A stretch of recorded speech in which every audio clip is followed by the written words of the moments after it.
सूबे के सबसे बड़े रेस्क्यू ऑपरेशन का नतीजा 0। डेली नए प्लान, सब रहे नाकाम। प्लान बी ने भी तोड़ा दम। 23 दिसंबर को बोरवेल में गिरी थी चेतना। 10वें दिन सूबे का सबसे बड़ा रेस्क्यू ऑपरेशन पूरा हो गया, लेकिन 3 साल की मासूम को सही सलामत निकालने की कोशिश नाकाम रही।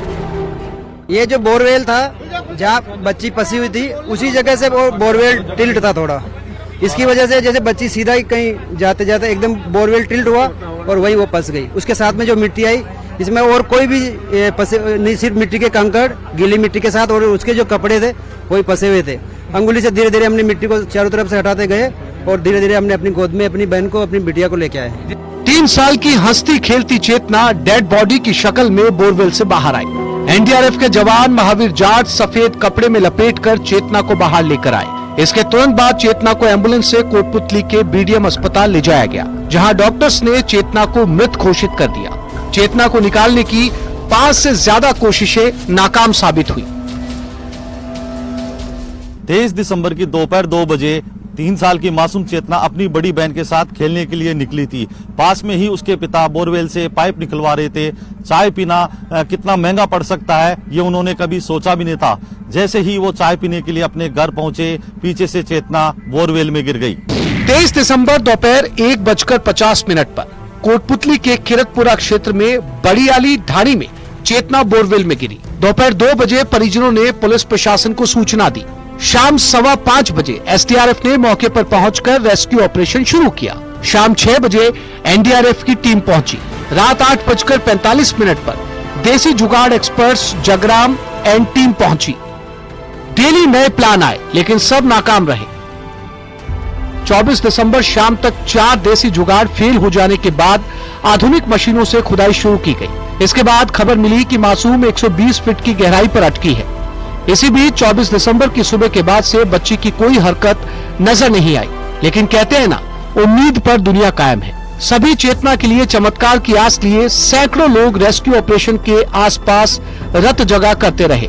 वैसे ऑपरेशन की नाकामी की बड़ी वजह अत्याधुनिक संसाधनों की कमी भी कही जा सकती है। सोचा था कि मिट्टी मिल सकता है, लेकिन मिट्टी नहीं था, और पत्थर में भी जो हार्ड वाला पत्थर था, तो चिपिंग एमआर काफी भारी होने की वजह से जब हम उस पर रखते थे तो वो उछल के दाएं बाएं चला जाता था। फिर हमने अपने प्लान चेंज किया। धीरे धीरे हमने बड्डी वाइज सिस्टम बनाया। एक बड्डी सपोर्ट करता था, दूसरा बड्डी उसको तोड़ता था पत्थर को। रेस्क्यू ऑपरेशन के फेल होने की 5 बड़ी वजह गिनाई जा रही हैं, लेकिन सबसे ज्यादा आरोप प्रशासन पर लगाए जा रहे हैं। प्रशासन ने फैसले लेने में देरी की। नाकामी के लिए स्थानीय लोग प्रशासन को जिम्मेदार ठहराते नजर आए। अब तक मिली नाकामी के लिए लोग स्थानीय प्रशासन को जिम्मेदार ठहरा रहे हैं। स्थानीय लोगों का कहना है कि प्रशासन ने निर्णय लेने में देरी की।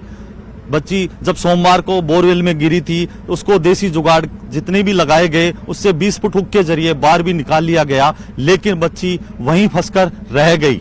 जमीन के अंदर मौजूद पत्थर की परत, देसी जुगाड़ पर अत्यधिक निर्भरता, संसाधनों की कमी, घटनास्थल पर पहुंचने में भी दिक्कत, सर्दी बरसात और खराब मौसम के चलते बार बार रेस्क्यू ऑपरेशन रोकना पड़ा। स्टार्टिंग में जो ए प्लान था उसके तहत उसको लॉक करना संभव नहीं हुआ। बी प्लान था, उसमें बहुत सारी जो है दिक्कतें आई। बीच में बाइलिंग मशीन जो है पत्थर काटने में काफी टाइम लग गया। उसके अलावा केसिंग डालने में टाइम लग गया। बारिश आ गई, मौसम खराब हो गया। उसके अलावा जो है 161 तक ही जो है केसिंग जा पाई, आगे केसिंग पहुंचना संभव नहीं था। तो बाद में जो है बिना केसिंग के जो है सेफ्टी के साथ जो टनल बनाई गई, पहले 8 फीट की टनल बनानी थी, लेकिन 12 फीट की टनल बनानी पड़ी। उसका कारण ये था कि एक्चुअल में बोरवेल टिल्ट थी और दूसरी साइड में हो गई थी। उसके लिए हमको एक्स्ट्रा टाइम लगा। पूरी रॉक काटनी पड़ी, चट्टान काटनी पड़ी, लगातार जो है उसके लिए 3 दिन तक कटिंग चलती रही, और उसके बाद आखिरकार जो हमने बच्चे को निकालने में सफलता।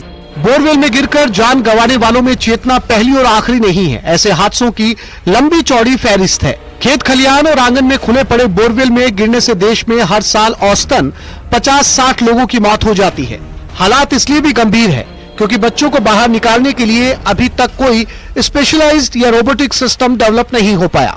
इसलिए इस तरह के मामलों को लेकर अब सख्त कदम उठाने की जरूरत है। न्यूज़